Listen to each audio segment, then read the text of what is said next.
Pues iglesia, hoy quiero iniciar esta serie en estos domingos del mes de febrero que he titulado La verdad del Evangelio. En estos domingos vamos a hablar lo que la Biblia nos habla sobre lo que es el Evangelio, la importancia del Evangelio y por qué debemos de predicar el Evangelio de nuestro Señor Jesucristo. Pero para poder hablar todo eso a lo largo del mes, hoy, el día de hoy, hermanos, quiero hablarles sobre cuál es el plan de salvación. Que usted pueda ver a través de las Escrituras todo lo que Dios nos ha revelado respecto a su obra salvadora, su obra redentora para el género humano, que es única y exclusivamente a través de Jesucristo. Y que al conocerlo, usted pueda tener recursos, herramientas para compartir a su familia, a sus vecinos, a sus amigos, a sus compañeros de trabajo, a toda persona, lo que es el mensaje de la buena noticia. ¿Cuántos le dan gloria a Dios porque Él nos salva? Porque es el deseo de Dios transformar y cambiar la vida del ser humano. Yo espero que usted en todo el tiempo que vamos a estar estudiando la palabra esté glorificando a Dios, porque estas verdades son verdades de vida, porque estas verdades son reales, porque el Evangelio es poder de Dios y no hay por qué avergonzarnos, hermanos. El poder de Dios es grande y el Señor quiere salvar y Él es paciente y Él está esperando que todo hombre proceda al arrepentimiento. Yo quiero que abra sus Biblias, amados hermanos, en la segunda carta que escribe el apóstol Pablo a los Corintios. Vamos a leer el capítulo 5 desde el verso 18 hasta el verso 21. Segunda carta del apóstol Pablo a los Corintios, capítulo 5, versos 18 al 21. Dice la palabra del Señor. Y todo esto proviene de Dios, quien nos reconcilió consigo mismo. ¿Por quién? Por Cristo. Y nos dio el ministerio de la reconciliación. Que Dios estaba en Cristo reconciliando consigo al mundo, no tomándoles en cuenta a los hombres sus pecados. Y nos encargó a nosotros la palabra de la reconciliación. Así que somos embajadores en nombre de Cristo. ¿Qué es la iglesia? Embajadores en nombre de Cristo. Como si Dios rogase por medio de nosotros. Os rogamos en nombre de Cristo. Diga fuerte conmigo: reconciliaos con Dios. ¿Qué es lo que tenemos que decir al mundo? Reconciliaos con Dios. Al que no conoció pecado, por nosotros lo hizo pecado, para que nosotros fuésemos hechos justicia de Dios en él. ¿Cuántos glorifican al Señor? Mis amados hermanos, Dios nos ha encargado un ministerio. Y muchas veces pensamos que, pues, ¿cuál es mi ministerio? El predicar, el enseñar, el tocar un instrumento, el hacer talentos. Bueno, hay muchos ministerios en la iglesia. Pero el verdadero, el principal, el más importante, al que todos debemos de trabajar usted y yo, es al ministerio de anunciar el mensaje de las buenas nuevas. El mensaje de que Dios ha hecho todo para que el hombre se reconcilie con Él. Tal vez diga, pues yo no predico, yo no soy pastor, yo no soy diácono, yo no soy un líder, pero sí puedo ejercer el trabajo más digno, más importante y glorioso dentro del reino de los cielos, que es anunciar el mensaje de la reconciliación con Dios por medio de la fe en Jesucristo. Eso todos lo tenemos que hacer. Eso todos lo podemos hacer. Y eso es gracias a la obra del Espíritu Santo en nuestro corazón. Ahora yo les pregunto, iglesia, ¿cuántos están anunciando a toda persona que se reconcilie con Dios? De hecho, mis amados hermanos, como Asambleas de Dios, tenemos un proyecto a nivel mundial Son casi más, hermanos, de 500 millones de pentecostales y de asambleas alrededor del mundo. ¿No le da gloria a Dios porque somos una iglesia grande por la gloria y la gracia de Cristo? Y las asambleas a nivel mundial, hermanos, han realizado un proyecto que se llama MM33. Su mandato, nuestra misión. Aunque si podemos ver, de acuerdo a los números romanos, M significa 1000, MM33 significa proyecto 2033. Tenemos una meta como asambleas de Dios y hoy estamos en el 2023 y tenemos 10 años para salir como iglesia a evangelizar. Es un proyecto para que como iglesia anunciemos el mensaje de las buenas nuevas con mayor ahínco, con mayor pasión, con mayor esfuerzo. Porque nuestro Señor Jesucristo, de acuerdo a nuestro calendario y a las fechas que podemos poner, Él falleció cuando tenía 33 años de edad, en el año 33 después de Cristo. Fue en el año 33 que Él entregó su vida y al tercer día resucitó, y en ese mismo año Dios cumplió la promesa y mandó y derramó de su Espíritu Santo en el año 33 después de Cristo.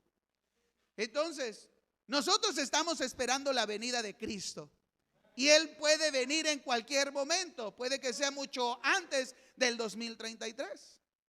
Pero aunque nadie sabe cuándo es el día que el Señor regrese, sí tenemos que tener una meta y un objetivo como iglesia que avanzar y trabajar, y es en la evangelización del mundo. Y este proyecto nos menciona que si el Señor nos permite todavía y Él no viene por su iglesia en estos 10 años, en el 2033 celebraríamos 2000 años de la muerte y resurrección de Jesucristo. En el 2033 celebraríamos 2000 años del derramamiento del Espíritu Santo, y han sido 2000 años donde el Espíritu Santo ha dinamizado a la iglesia. Y por lo tanto tenemos que trabajar, tenemos que cumplir nuestro ministerio de la reconciliación, de anunciar a toda persona que necesita reconciliarse con Dios. Y en este proyecto a nivel mundial hay una frase que yo quiero que usted se aprenda conmigo. Está cortita y está fácil de aprender. Nuestro trabajo en MM33 es que cada asambleísta sea a ver, dígalo conmigo, que cada asambleísta sea ahora dígale al que tiene a un lado, que cada asambleísta, pero convénzalo, despiértelo. Pregúntale, ¿tú eres asambleísta? ¿Eres asambleísta por ser parte de las asambleas de Dios? Ustedes se congregan en una iglesia de asambleas de Dios, son asambleístas. Entonces ustedes y yo tenemos que ser un evangelista. La meta, hermanos, en este año, y quiero que usted se comprometa, no con el pastor, es un compromiso con Dios. En este año, cada uno de nosotros ganar un alma para Cristo. Bueno, ahorita me dice amén, pero vamos a ver a lo largo del año. Que cada asambleísta sea un evangelista, así que yo tengo la misión de compartirle a alguien el mensaje del evangelio, discipularlo y llevarlo a los pies de Cristo por medio de la obra del Espíritu en nuestro corazón. ¿Cuántos se suman a este proyecto? A ver, hermanos, aquí todos tendrían que levantar la mano. A ver, todos levanten la mano. Levántela bien alto. Jóvenes, estoy viendo varios jóvenes que no la están levantando. Bueno, usted se está comprometiendo delante del Señor a este año ganar un alma. Así que mire cómo estamos. Al final del año no vamos a caber. Pero aquí la idea no es llenar gente en un templo. Aquí la idea es de que la gente conozca que necesita la salvación que Cristo le ofrece. Así que cada asambleísta debe de ser un evangelista, pero yo aquí veo dos problemas, hermanos, que si no los resolvemos, no vamos a llegar a cumplir este lema. El primer problema que observo: ¿cómo es posible ganar gente si los mismos cristianos no son capaces de explicar lo que es el evangelio? Ese es un gran problema. Porque si yo ahorita le dijera, de todos los que levantaron la mano, 5 nos vinieran a dar el plan de salvación, pudieran explicar con la Biblia, con textos bíblicos, ¿cómo que? Pues gánelos usted, pastor, para eso es pastor. Pero la Biblia dice que la gran comisión no es para el pastor, es para todos. Es para todos, mis amados hermanos. Y usted tiene que aprender, en primer lugar, a saber lo que la Biblia dice sobre el plan de salvación. Usted pueda, por medio de llenarse del Espíritu Santo, saber que el que lo va a convencer no es usted, es la palabra. Y es el Espíritu que redarguye. Pero ¿cómo va a redarguir y cómo va a convencer el Espíritu si no hay nadie quien predique? Eso es lo que Pablo menciona en Romanos capítulo 10. ¿Y cómo creerán si nadie les predica? Necesitamos predicar el Evangelio, pero para que cada asambleísta sea un evangelista, necesita saber el ABC del Evangelio. Ahora yo les pregunto, iglesia, y van a levantar su mano y no se apene. Para eso es esta serie, para aprender. ¿Cuántos dicen, yo en este momento pudiera evangelizar a una persona? Levante la mano. Conozco los textos bíblicos, sé lo que es el Evangelio y puedo presentarle el plan de salvación a alguien. Levante la mano. Gloria a Dios. Miren, hermanos, de 100 personas, solo el 2%, solo el 2% en esta pequeña encuesta que acabo de hacer dice, yo creo tener las herramientas y sé cómo poder dar el plan de salvación. ¿Y qué pasa con el 98%? ¿No son salvos? Sí, yo sé que son salvos. Pero este es un reto, hermanos. Necesitamos hablar el Evangelio. Necesitamos cumplir el ministerio de la reconciliación, pero para eso yo necesito saberlo. Pero puede que, pues no lo sé todo al completo, pastor. Pues ya le entrego el folleto y que lo lea. Hermanos, evangelizar no es entregar folletos, ¿sí? Evangelizar, lee este tratado y si tienes una duda me preguntas. No, eso no es evangelizar. Evangelizar es mostrarle cuál es el plan de Dios para su vida, que es salvarlo. Entonces, hay un segundo problema que los cristianos tienen. ¿Cómo lograrlo si muy pocas personas se apasionan por el mensaje y el ministerio de evangelizar? Hermanos, el año pasado Dios nos permitió ir a cada esquina de la colonia a evangelizar como un proyecto evangelístico. Y solamente, hermanos, para evangelizar el 4 o 5% de toda la congregación. No todos están dispuestos a salir a evangelizar. Tal vez por el tiempo, por el día, por el horario. Si lo cambiáramos a un horario donde todos pudieran, tal vez aumentaría el porcentaje. Pero la realidad es que si ahorita digo, suspendo la predicación y vámonos ahorita a evangelizar a toda la colonia, ¿saldría? ¿Lo haría? ¿Sabría cómo hacerlo? Pues vamos detrás de usted, pastor, ahí habla y nosotros le echamos porra, oramos. Tenemos muy poca pasión para evangelizar, hermanos. Es la verdad. ¿A quién le da miedo evangelizar? Es que yo no sé qué hablar, ¿qué le voy a decir? Tartamudeo como Moisés. Hermanos, yo también a veces no sé cómo iniciar una conversación. ¿Le ha dado miedo evangelizar a alguien? Capaz que sí lo mando al infierno. No, usted no manda a nadie, lo manda el Señor por no arrepentirse. Pero hay poca pasión. A veces hemos hecho del cristianismo que Dios me bendiga, que Dios me ayude, que Dios me fortalezca, que Dios me sostenga, que Dios me resuelva mis problemas. Queremos que Dios solamente actúe a favor nuestro. Pero algo que Dios hizo al formar la iglesia es para que la iglesia fuera y anunciara el mensaje de salvación. Y no lo hacemos. Y lo tenemos que hacer con nuestros vecinos, con nuestra familia, en nuestro trabajo, a donde quiera que vayamos, tener la oportunidad de anunciar el evangelio, con una pequeña plática, con una pequeña conversación. Porque mis amados hermanos, imagínense que esa persona, después de haberte visto, después de haber tenido una plática contigo, esa persona muera sin Cristo. Yo sé que tú sabes a dónde va esa alma. Tú lo sabes. Y esa persona, lo peor es que tuvo la oportunidad porque Dios te puso a ti para poderle anunciar el evangelio. ¿Y qué crees? No lo hiciste. Porque nos falta pasión. Cuando alguien se apasiona, hace las cosas. ¿Ha visto a las porras que van a los estadios de fútbol? Que a donde quiera que vaya su equipo van y están con la bandera y gritan y apoyan a su equipo. ¿Qué les dicen? Están apasionados. ¿Sí? Porque les gusta, va y lo hacen. Pero hoy en día muy pocas personas en la iglesia se apasionan por el mensaje del evangelio. Pero después de esta introducción de regaño, mi propósito, iglesia, es que usted pueda conocer lo que es el plan de salvación.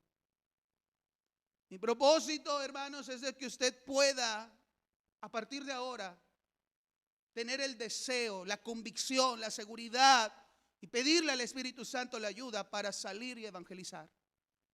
Y no solo en los programas que tenemos en todo momento, en una charla de café, en una parada de autobuses, en un asiento en la sala de espera en el hospital, en visitar a un amigo, en recibir gente en su casa, en su trabajo, con un cliente, con un proveedor, en cualquier lugar usted pueda expresarle que necesita arrepentirse y reconciliarse con Dios.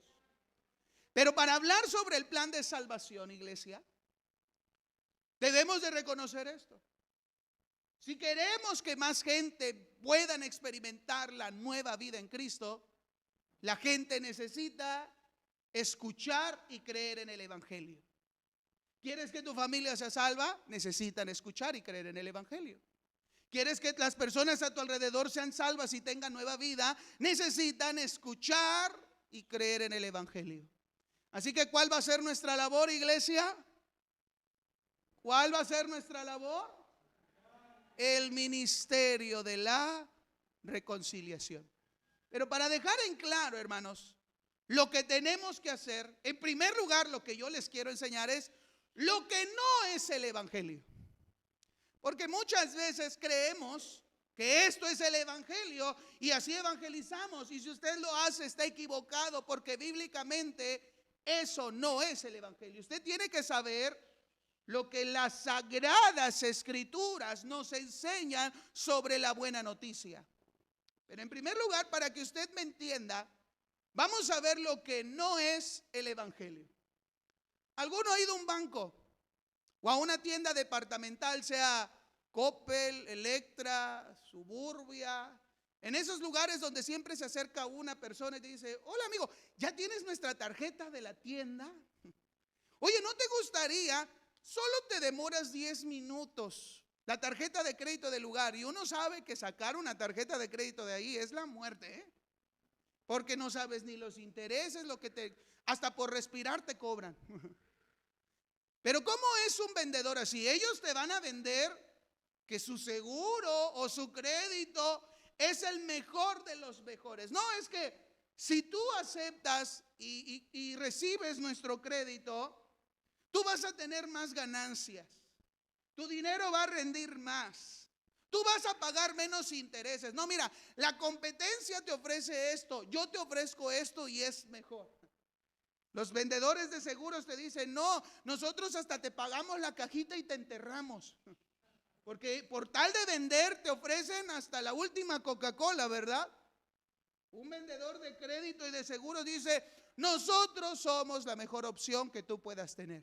Yo sé que con esta idea se dan cuenta cómo es el ímpetu de un vendedor para que tú le adquieras esos productos financieros. Y a la larga, las letras chiquitas dicen todo lo contrario de lo que te ofrecían. Y hoy en día hay personas que parecen vendedores de seguros. Hay cristianos, hay iglesias que parecen vendedores de créditos respecto al evangelio. Porque hay personas que dicen: te invito a mi iglesia porque si vienes a mi iglesia te vas a sentir bien. Como si el evangelio fuera hacer que las personas se sintieran bien. Hay otros cristianos que al evangelizar creen que le dicen a la gente: si tú vienes a Cristo, todos tus problemas se van a acabar. Todos, hasta tu suegra, todos se van a resolver. Entonces la gente, con tal de que ya no tengan el problema en el trabajo, en el matrimonio, en la economía, vienen a Cristo porque se les vendió que Cristo les iba a resolver todo.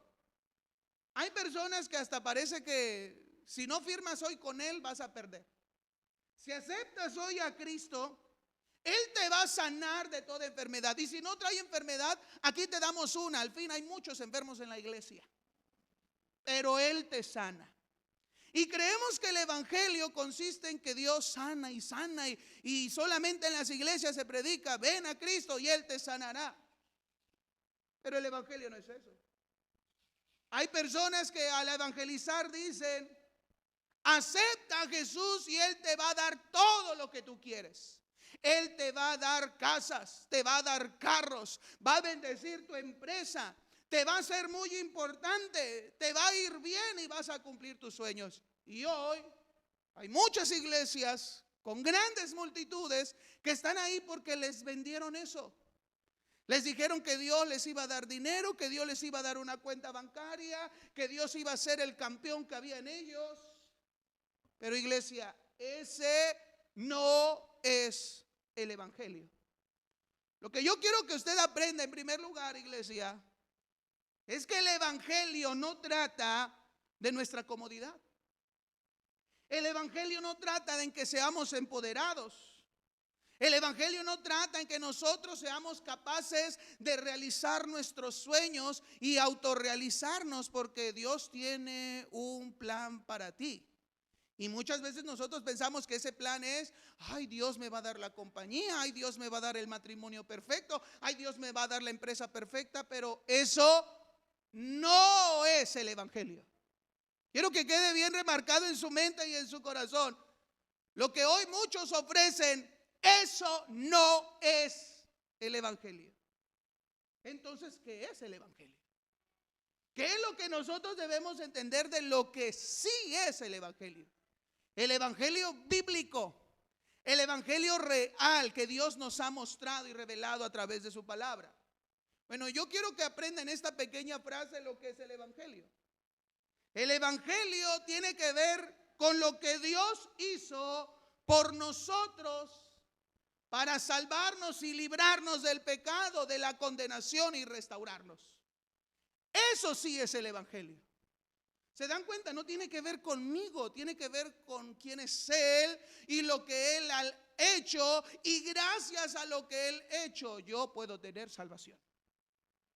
Eso es el evangelio, iglesia. Tiene que ver con la persona de Dios, tiene que ver con su carácter, tiene que ver con sus atributos, tiene que ver con su gloria, tiene que ver con su sabiduría, tiene que ver con su propósito y su voluntad, tiene que ver con su favor, tiene que ver con lo que Él hizo por nosotros. Eso es el evangelio. ¿Cuántos lo creen? ¿O no lo sabía esto? ¿O no lo habíamos entendido así? Y si esto es el evangelio, hermanos, porque es el evangelio bíblico lo que nosotros vemos en la palabra, es porque Dios ha querido revelarse así. Esto no es un invento filosófico, esto no es un tratado religioso, este no es un documento que 20 hombres se sentaron, hicieron una asamblea y dijeron: escribamos lo que para nosotros nos parece es el evangelio. No. Lo que hoy vamos a aprender a través de la Biblia, de esta enseñanza, es lo que Dios ha querido revelar en este libro, que es la Santa Biblia. Yo quiero que tomes tu Biblia a la mano. Toma tu Biblia y álzala así conmigo. Si no traes Biblia, santo Dios, levanta tu celular. Levanta tu celular. Puede que traigas ahí junto al WhatsApp la Biblia. Bueno, este libro no es cualquier libro. Este libro no es un libro de religión. Es la palabra de Dios. Y en este libro, iglesia, Dios se nos ha revelado. De pasta a pasta, de Génesis a Apocalipsis, este libro nos muestra el plan de salvación y de redención. Si tú quieres conocer lo que es el plan de Dios, necesitas ir a la Biblia. Si tú necesitas compartir el mensaje del evangelio, necesitas decir lo que está en este libro. Aquí entendemos y conocemos lo que es el evangelio. No lo que alguien puede inventar, es lo que Dios ha querido revelarnos. Y para eso, los jóvenes ayer en su célula tuvieron este ejercicio. Y yo quiero que todos lo podamos tener en esta tarde para aprender lo que significa el Evangelio. Quiero que respondamos a 6 preguntas que nos ayuden a entender el plan de salvación. Y en cada una de estas preguntas va a haber citas, anótelas. Va a haber textos bíblicos que usted sí o sí debe de tener subrayado y coloreado en su Biblia para identificar de una manera más rápida, para que el día que le toque compartir el mensaje del Evangelio sepa. Porque hay gente que dice, Dios te ama. ¿Y dónde dice? Pues por ahí. Ahí lee en tu casa, a ver, búscalo. No, la gente no conoce de Dios, no conoce de la Biblia. Necesitamos que nosotros le mostremos lo que Dios dice en su palabra. ¿Cuántos dicen amén? Entonces vamos a ver cada una de estas preguntas y entender lo que es el plan de salvación. La primera pregunta, ¿de qué nos salva Jesús? Porque si vamos a hablar del plan de salvación, tenemos que ser conscientes de entender en qué consiste la salvación. Bueno, ¿de qué me salva? ¿De qué me salva el Señor Jesús?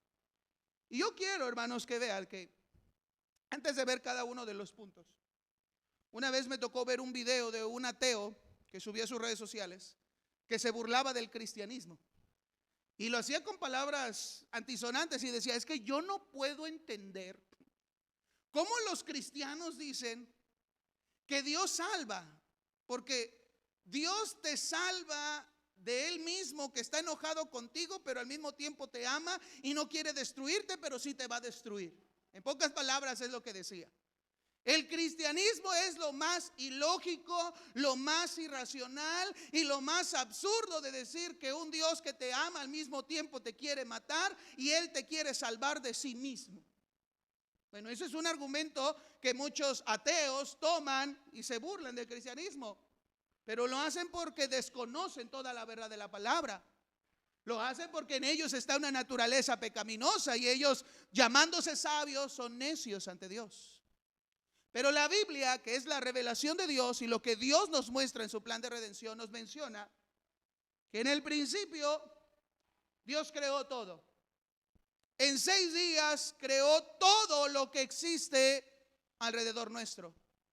Dios formó y dio orden para que al 6º día Dios formara la parte más importante de su creación, que fue el ser humano. Pero lo más interesante, hermanos, que nosotros podemos encontrar en el libro de Génesis, es que de todo lo que Dios creó, solo el ser humano se rebeló en contra de Dios.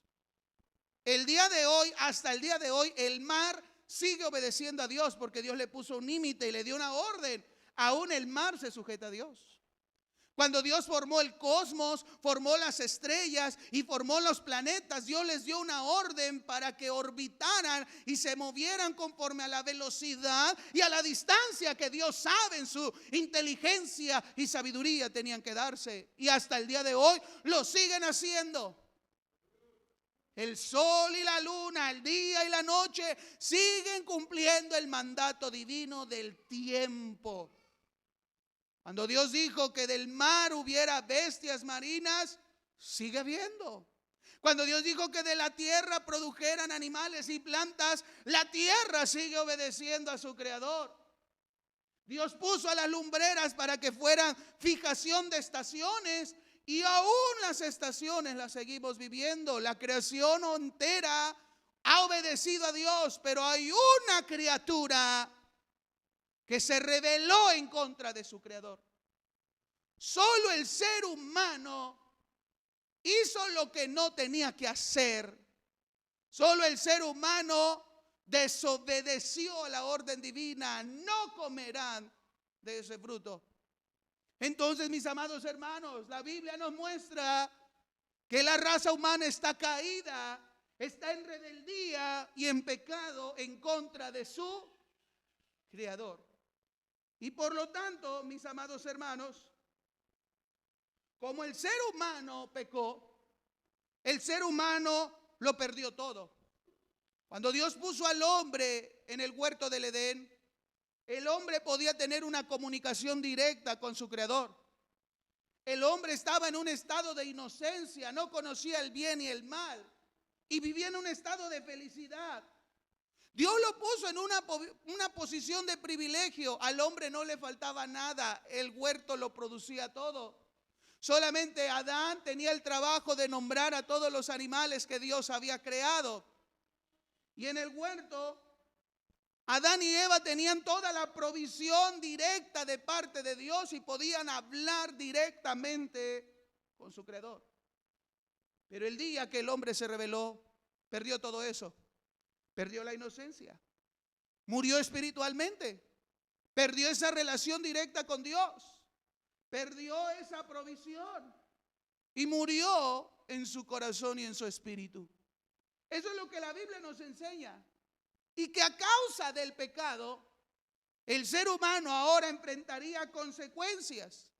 Y las consecuencias, de acuerdo a Génesis capítulo 3, es que el hombre fue expulsado del huerto. Perdió todo aquello que Dios le había dado. Inmediatamente Dios dijo que por causa del pecado de Adán, ahora la tierra estaría bajo maldición. La consecuencia del pecado es que el pecado trajo dolor. Ahora la mujer daría a luz con mucho dolor.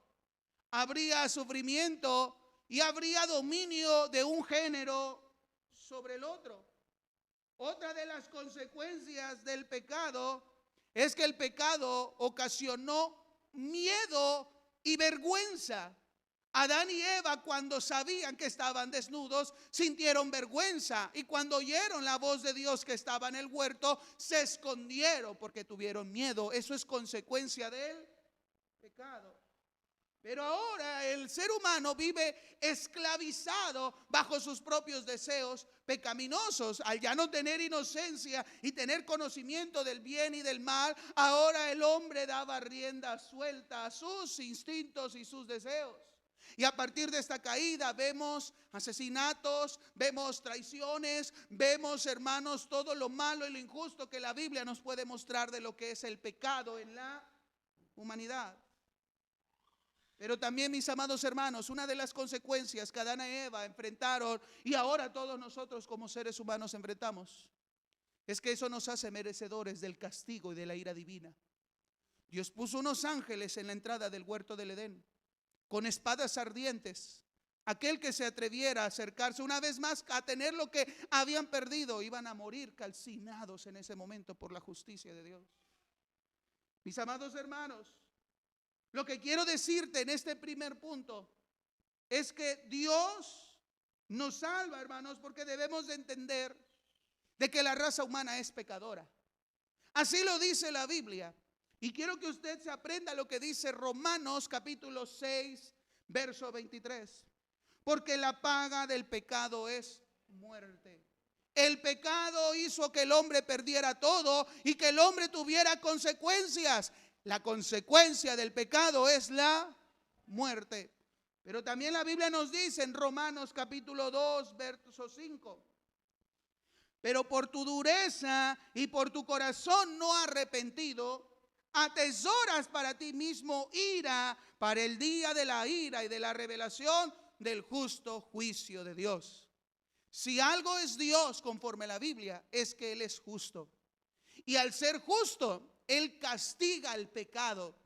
Pero no solamente el pecado tiene que ver con las acciones de lo que el ser humano hace, dice o piensa. Ese castigo lo experimenta el hombre que es pecador.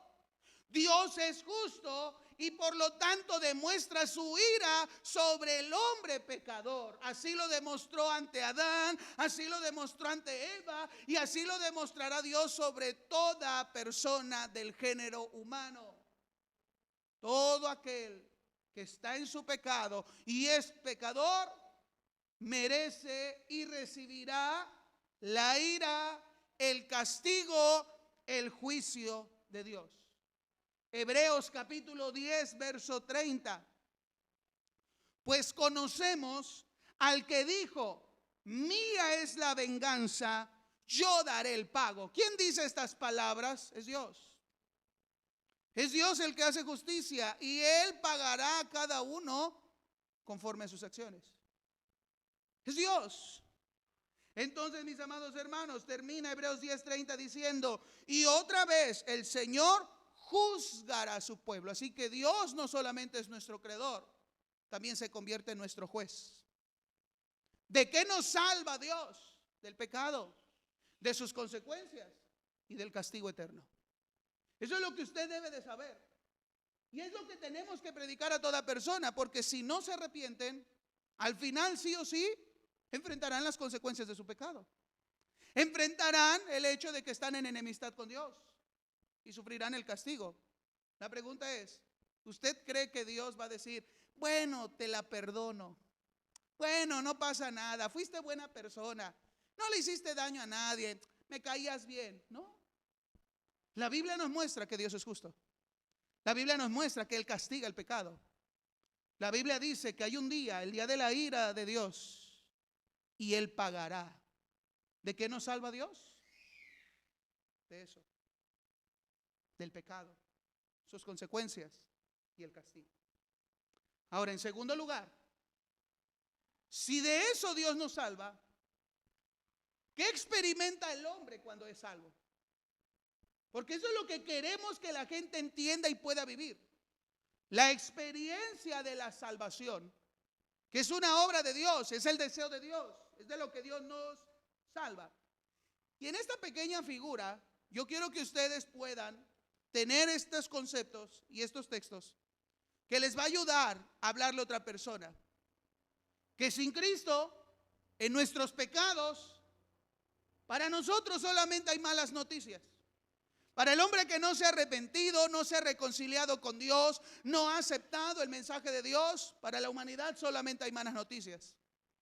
Pero el evangelio, que son buenas noticias, es lo que Dios ha hecho y lo que ustedes y yo podemos recibir gracias a lo que Dios ha hecho. Y lo primero que experimentamos en la salvación es que somos reconciliados, porque a causa del pecado nosotros estábamos alejados, destituidos de la gloria de Dios. Así lo dice Romanos 3:23.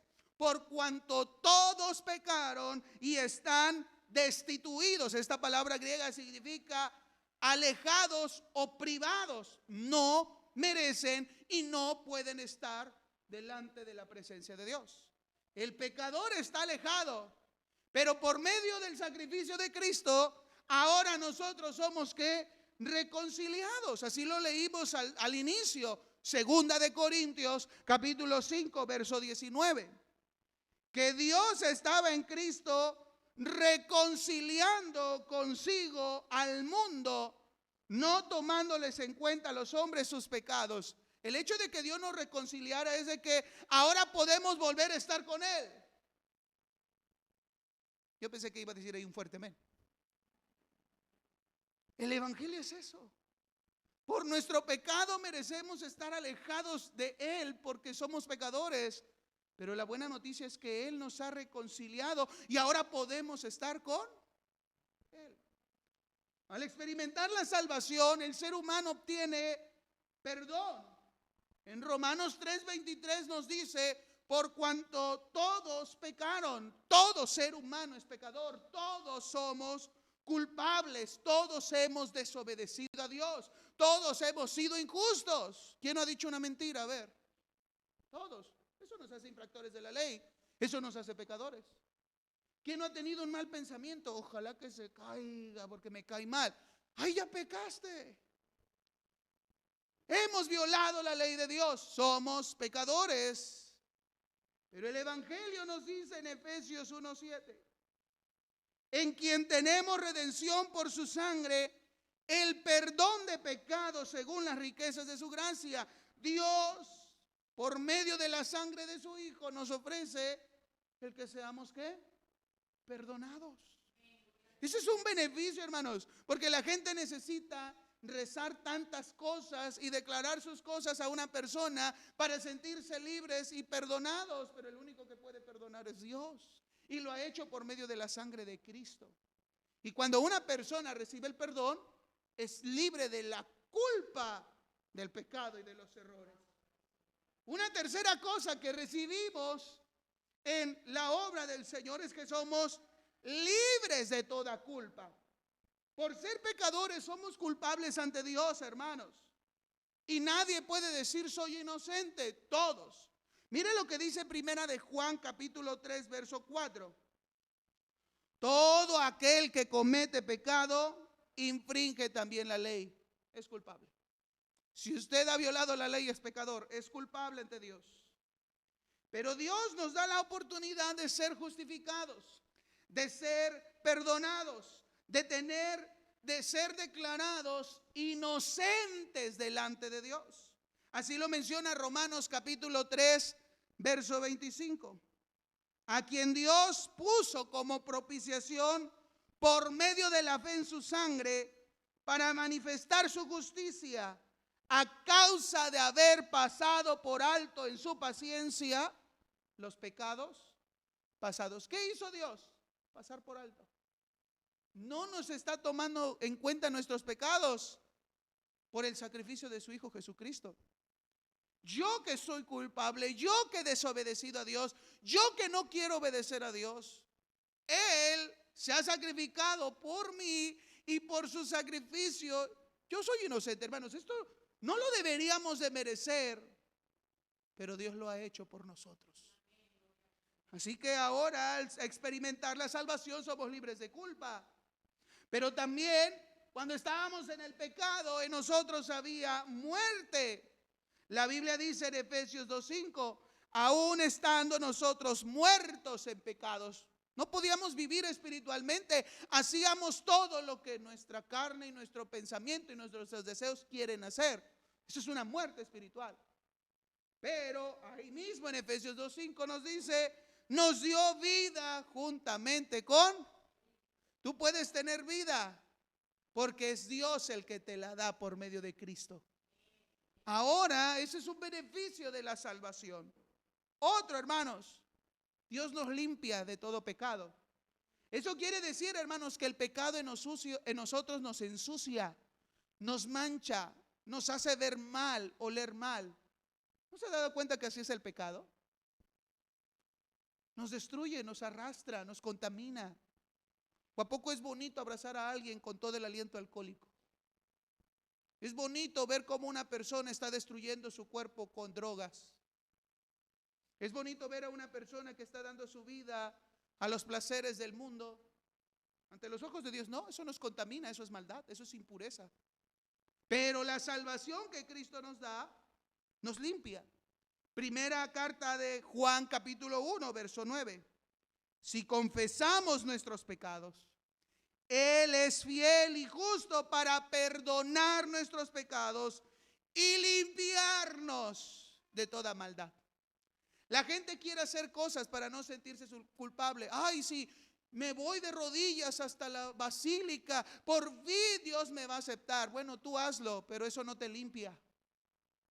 Ningún sacrificio. Hay gente que se golpea. ¿Han visto que en Zacatecas tienen mucho esa tradición de golpearse para purificarse? Bueno, lo único que va a pasar es que te vas a herir, vas a sangrar y vas a manchar tu ropa, pero ese dolor y esos golpes no te van a limpiar. No hay nada, solo la sangre de Cristo. No es algo que nosotros podamos hacer. La mala noticia es que el ser humano en su pecado es esclavo del pecado. Por lo tanto, el que experimenta la salvación ahora goza de la libertad. La Biblia dice en Juan capítulo 8, verso 34, todo aquel que hace pecado, esclavo es del pecado. Por más que tú quieres hacer las cosas buenas, no las vas a poder, porque el pecado te domina, te controla, te esclaviza. ¿Cuánto les gustaría ser esclavo, encadenado, que no puedes hacer nada, ni salir nada, ni seguir adelante? ¿Verdad que no te gustaría? Bueno, eso es lo que hace el pecado con el ser humano. Y la esclavitud del pecado es cualquiera, tanto adicción, cualquier tipo de pecado lo esclaviza.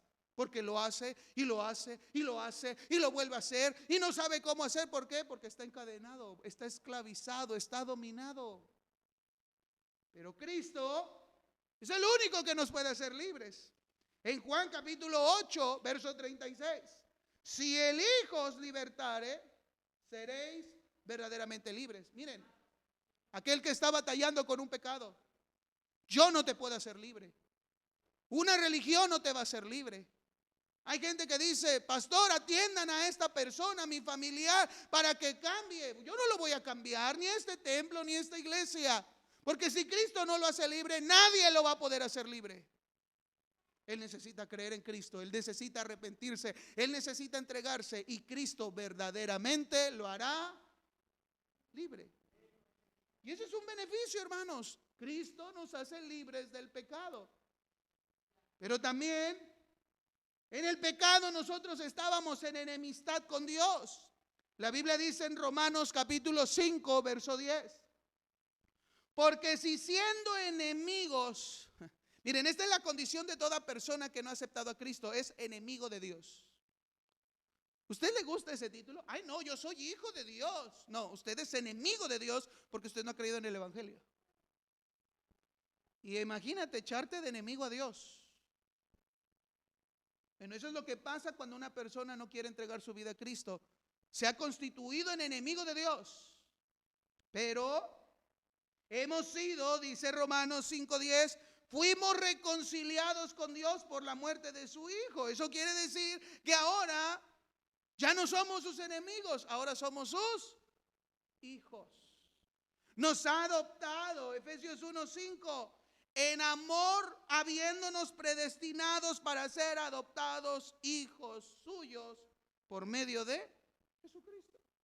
Te conviene creer, te conviene ser salvo por lo que Dios ha hecho, porque vas a pasar de esclavo, vas a pasar de enemigo a ser hijo de Dios.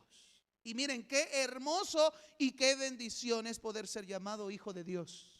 Y no porque yo me pongo el título, sino porque Él ha dicho en su palabra: aquel que cree y recibe a Cristo, Dios le dio el derecho de ser llamado hijo de Dios. Así que somos ahora adoptados. Y por último, la Biblia dice que antes, en Efesios 2:4, por nuestra naturaleza pecaminosa éramos hijos de ira. El pecador merece la ira de Dios. El que tiene problemas con el alcohol dice: no, Dios me ama tanto porque todavía no muero. No, no es porque te ama tanto. Él está teniendo paciencia para que tú puedas venir hacia Él. Pero al final te enfrentarás a un Dios airado. ¿Por qué? Porque no aceptaste el mensaje del evangelio. Merecemos la ira. Día a día, hermanos, el pecado nos va matando y consumiendo. Por eso nos enfermamos, por eso nos envejecemos, por eso cada vez nos estamos acercando más al huequito y a la caja de madera. ¿Saben por qué? Porque esta naturaleza está bajo la maldición del pecado. Y esa es una forma en que Dios ha manifestado su ira. El ser humano invierte y quiere hacer todo para no morir. Le tenemos miedo, pánico, error a la idea de que vamos a morir. Y eso, hermanos, que lentamente, mire, hermano, usted cada noche que duerme, poco a poco, dice la ciencia que nos vamos regenerando, pero no, nos vamos muriendo. Cada segundo, miren, ahorita ya llevo 30 y tantos minutos predicando, son 30 y tantos minutos que estamos muriendo.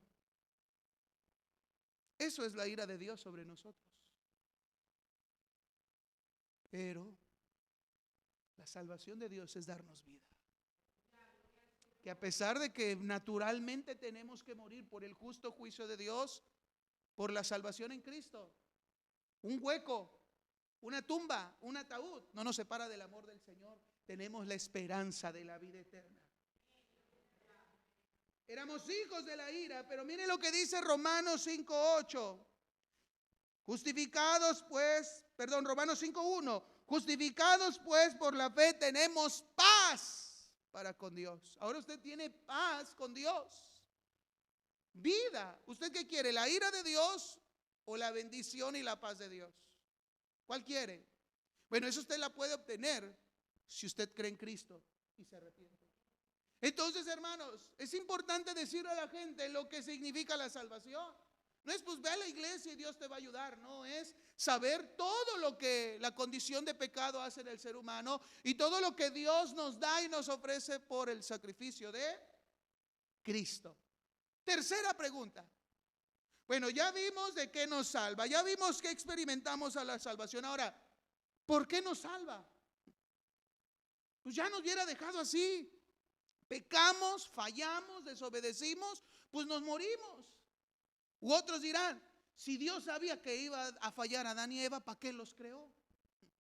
Yo he escuchado gente que me ha dicho así. Si Dios sabía que el diablo iba a engañar a Adán y Eva, ¿por qué Dios no mató al diablo cuando Lucifer se rebeló allá arriba en el cielo? Bueno, eso hubiera resuelto, hermanos, muchos de los problemas que hoy en día enfrentamos como humanidad. Pero la idea de la creación es que Dios desea mostrarse a sus criaturas como lo que Él es. Él es un Dios de amor. Él es amor. Él es misericordia, Él es justicia, Él es ira, Él es verdad, Él es santo. ¿Y cómo iba a mostrar eso? Acabando a Satanás a la primera.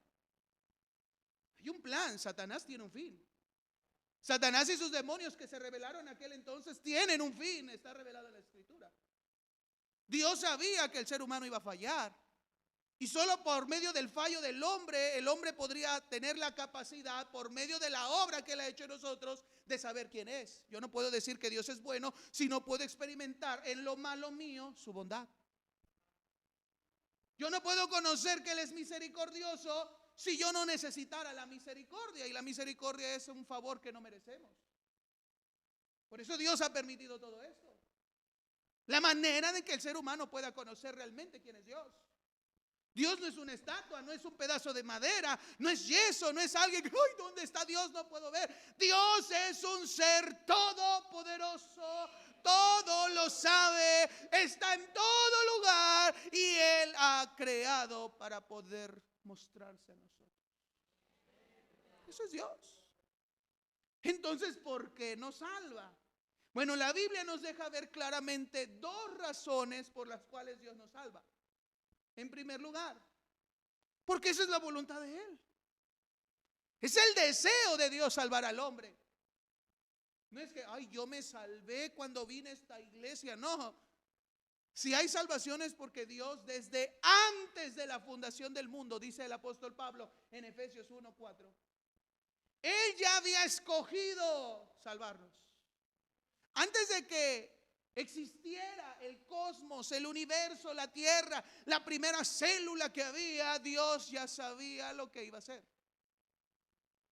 Entonces, mis amados hermanos, si Dios sabía y Dios quiere, ¿por qué todavía endureces tu corazón y no lo aceptas? Mire lo que dice Efesios capítulo 1, versos 3 y 4, y te lo voy a leer en la traducción al lenguaje actual. Demos gracias al Dios y Padre de nuestro Señor Jesucristo por las bendiciones espirituales que Cristo nos trajo del cielo.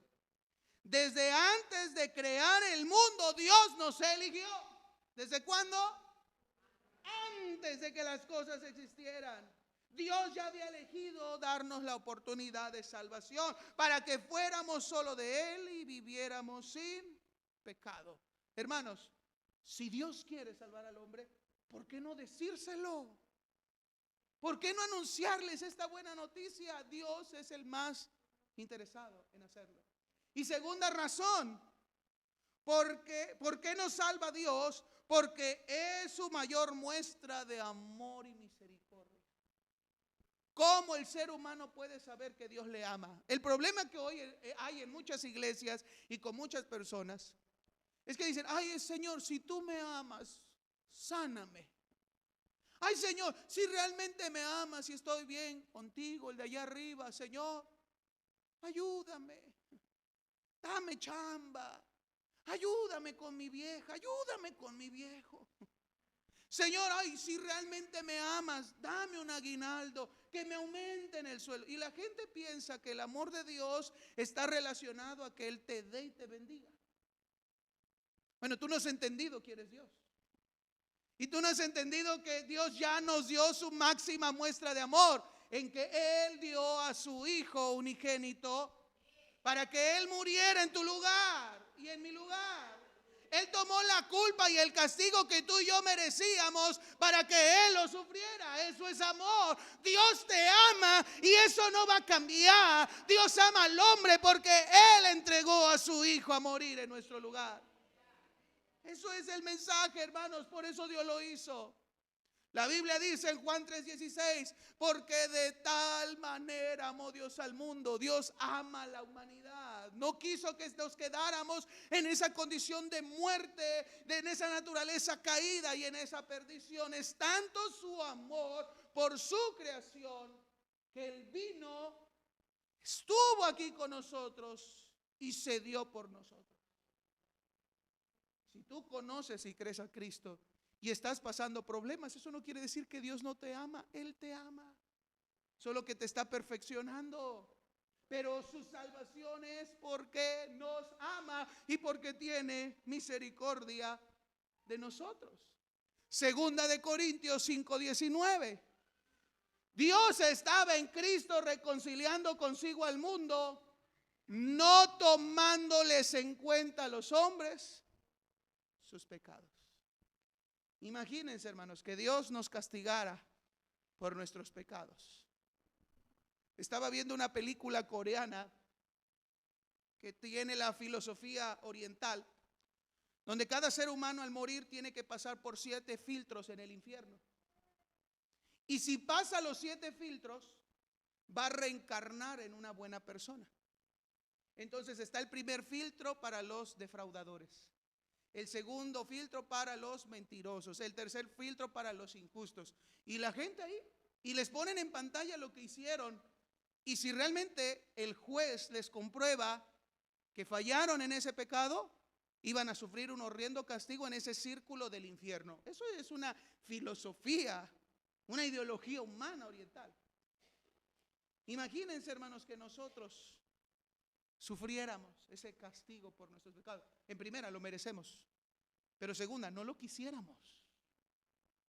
Usted no quisiera que en su bella cabeza le incrustaran una corona de espinas. Usted no lo toleraría, no lo aguantaría. El verlo aquí lo espantaría.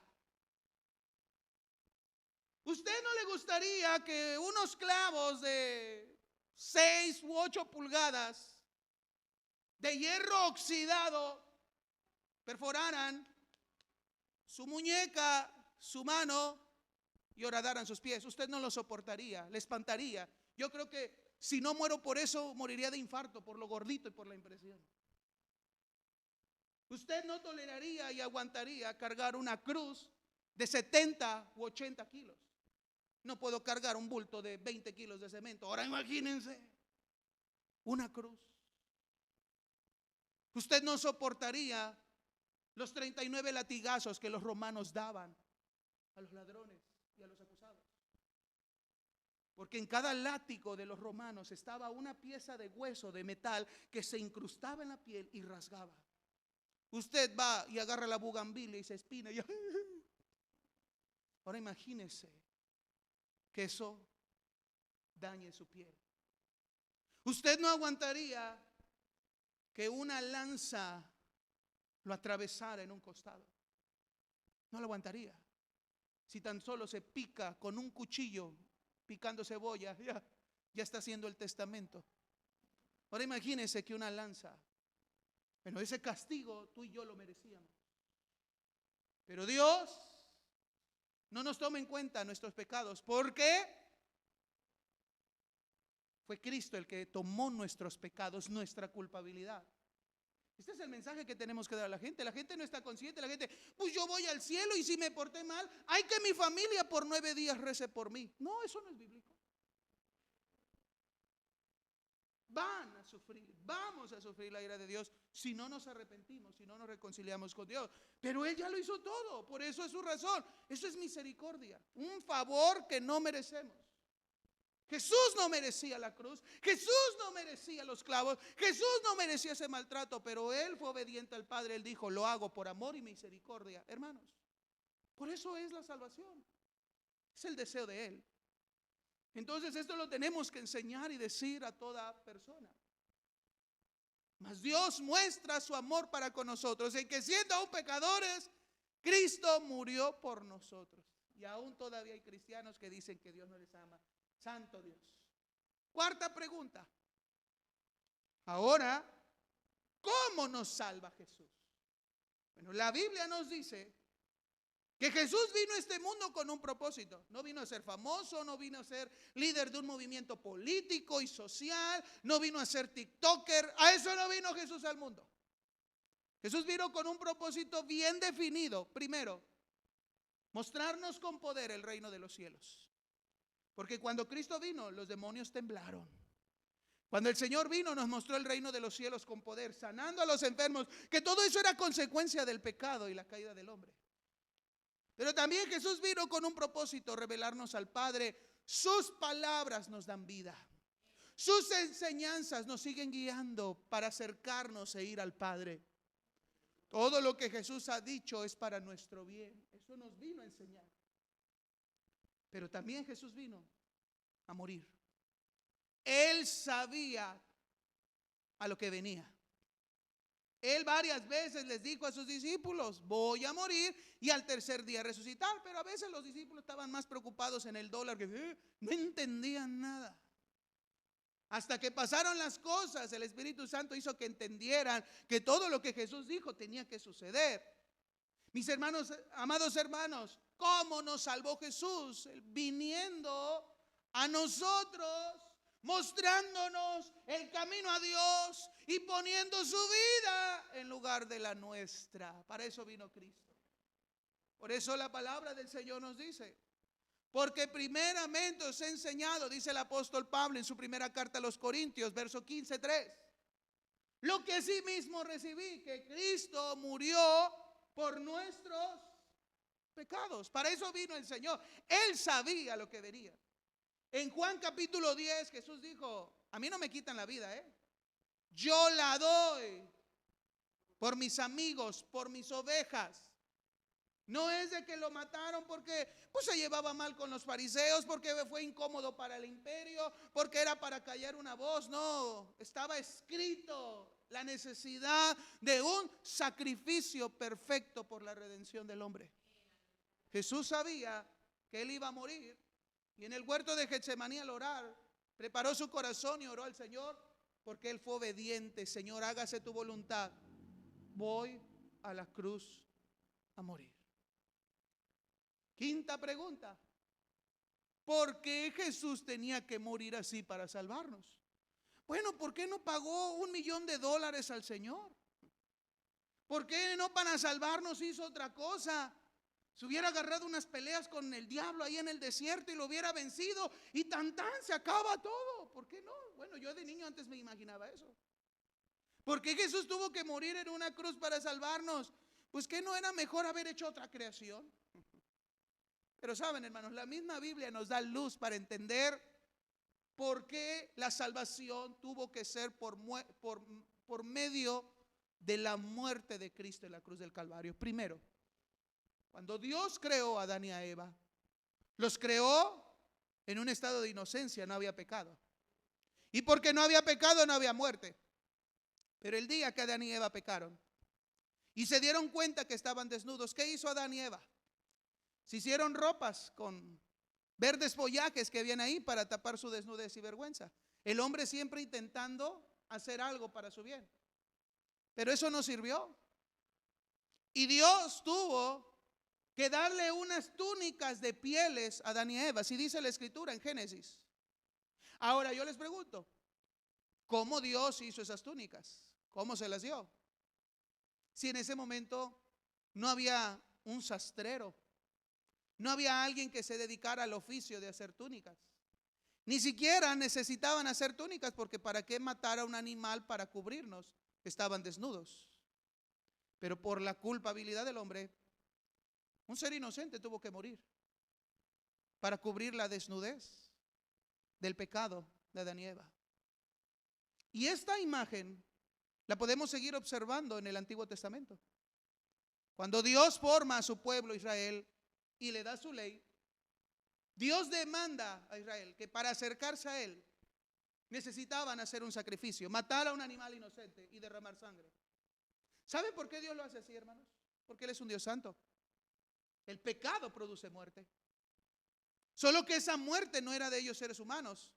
El israelita tenía que ir ante el tabernáculo y poner su mano y su cabeza sobre el animal como una forma de que sus pecados estaban en el animal. Para el ser sacrificado, Dios lo iba a aceptar y no morir. Porque la Biblia dice que si alguien se acercaba ante la presencia de Dios sin haber ofrecido antes un sacrificio, sin haberse limpiado, sin haberse purificado, sin haberse santificado, ¿qué pasaba con ese hombre que se acercaba a Dios? Caía muerto.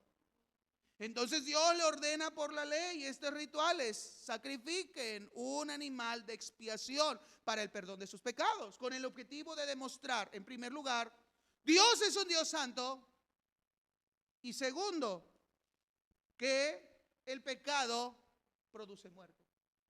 Pero la Biblia nos muestra que ni matando 1,000,000 de bueyes el hombre puede ser libre del pecado. Israel se le hizo normal, pecó, entregó mi sacrificio, no pasa nada. En ellos todavía seguía habiendo el pecado, los gobernaba el pecado, los dirigía el pecado. Creían que al hacer los sacrificios estaban con Dios, y en la tarde se acostaban con las prostitutas. La ley solamente era para llevarnos a Cristo, para mostrarnos a Él lo que era el sacrificio perfecto. Porque ningún sacrificio de animales y derramamiento de sangre quitó el pecado en el hombre.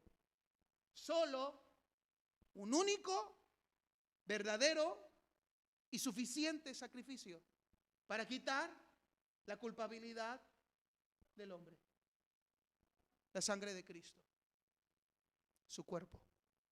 ¿Saben por qué, mis amados hermanos?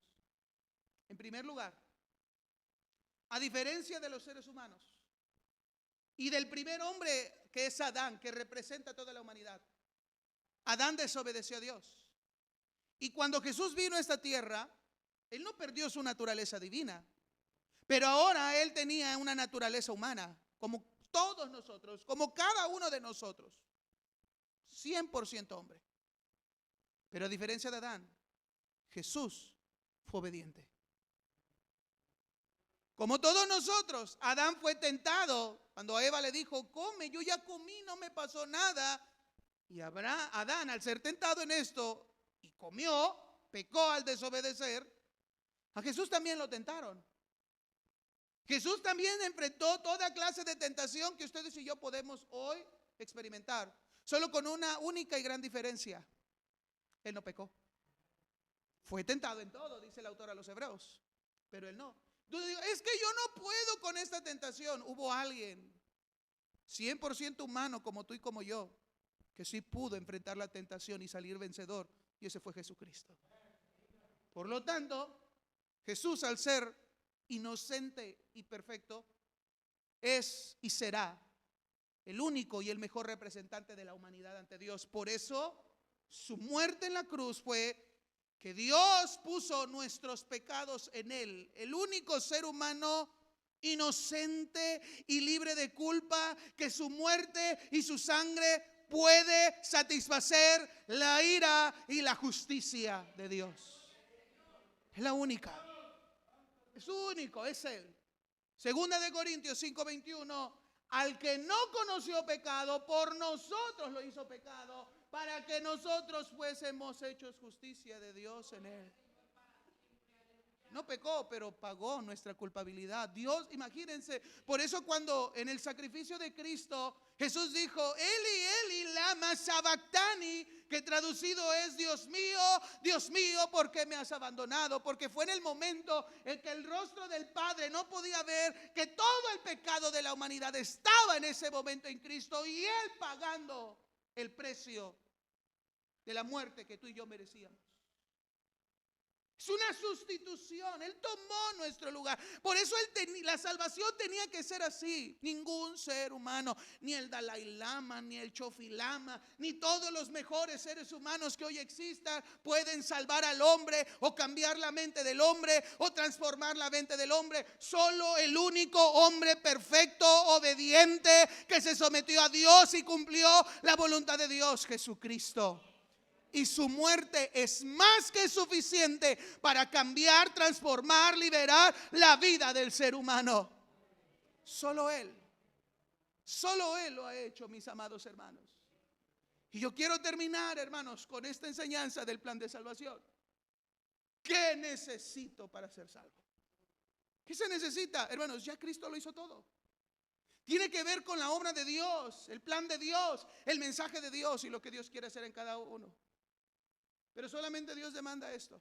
Primero, creer en el evangelio. Cuando Jesús vino, y el evangelista Marcos lo menciona así, las primeras palabras de Cristo en su ministerio fue: arrepentíos y creed en el evangelio. Que la persona pueda creer en Cristo, en lo que Él es, Dios, y lo que Él hizo como hombre en la cruz del Calvario. Eso es lo que Dios demanda: fe. Ay, es que para ser salvo necesito ir todos los 52 domingos del año a la iglesia. Bueno, tú quieres ser salvo, pero eso no sirve. Necesitas solamente creer en Jesucristo, creer en quién es Él y lo que ha hecho. Pero a esa fe Dios demanda un arrepentimiento sincero. Que tú estés consciente que eres pecador, que somos pecadores. Que la persona puede ser consciente que le hemos fallado a Dios, que toda la vida hemos vivido en contrarias de Dios. Dios dice a la derecha, yo quiero ir a la izquierda. Dios dice para enfrente, yo voy para atrás. Que reconozcamos que le hemos fallado a Dios, que sin Él no somos nada, que nuestra vida es vacía sin Él, porque estamos muertos y necesitamos que Él nos dé vida y nos liberte, porque el que peca no puede estar contento con su corazón. Siente deleite, siente placer momentáneo, pero al final del pecado siente un vacío, siente una vergüenza, siente una tristeza, siente un vacío, porque está muerto. Y ser salvo es creer y decir: Señor, yo no necesito lo que el mundo me da, yo necesito lo que tú has dado por mí. Yo solo puedo tener un propósito en la vida en ti y por ti, Señor. Señor, arrepiento, y es un cambio, metanoia, esa palabra griega de arrepentimiento, un cambio de mentalidad, cambio de rumbo, una conversión sincera. Antes yo necesitaba del alcohol para sentirme bien, ya no necesito de esto. Ahora yo vivo para Cristo, busco a Cristo, porque Él es el único que ha cambiado, transformado y lo ha dado todo por mí. Yo no necesito las cosas del mundo, los placeres del mundo, los deleites del mundo. Al final eso me lleva a muerte y esclavitud. Yo necesito el gozo de Cristo, la presencia de Cristo, la palabra de Cristo y ser obediente a Él. Eso es el verdadero arrepentimiento. Una conversión sincera. Lágrimas cualquiera podemos llorar aquí. Sí, Señor. Y pararnos y volver a hacer lo mismo. Bueno, tú sentiste remordimiento, pero el arrepentimiento es una verdadera conversión de decir: pecado, basta ya, Cristo me hizo libre. Mundo, nunca me diste nada bueno, yo no necesito nada de ti. Ahora lo tengo todo en mi Cristo. Yo no necesito las cosas del mundo para sentirme satisfecho. Cristo es vida y vida en abundancia.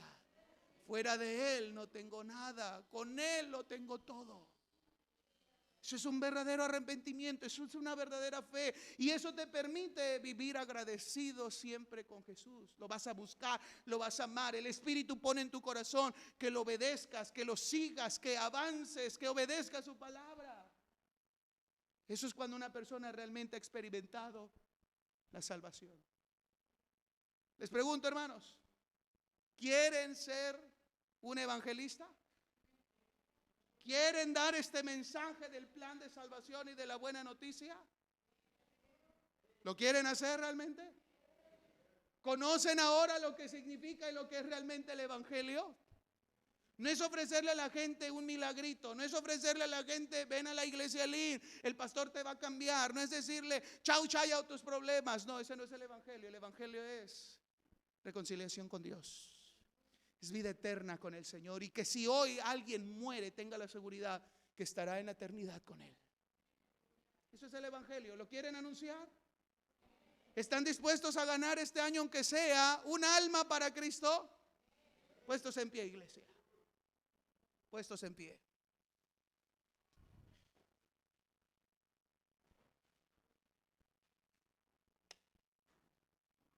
Si tú sigues batallando con el pecado, déjame decirte algo: ni el mejor terapeuta psicólogo te va a curar. Ni el mejor medicamento te va a hacer libre. Ni los 20 y tantos mil retiros que puedas ir. Nada. Ni todas las religiones, la china, la mandarín, la hinduista, todas las religiones que pueden existir, nada te va a cambiar, solo Cristo.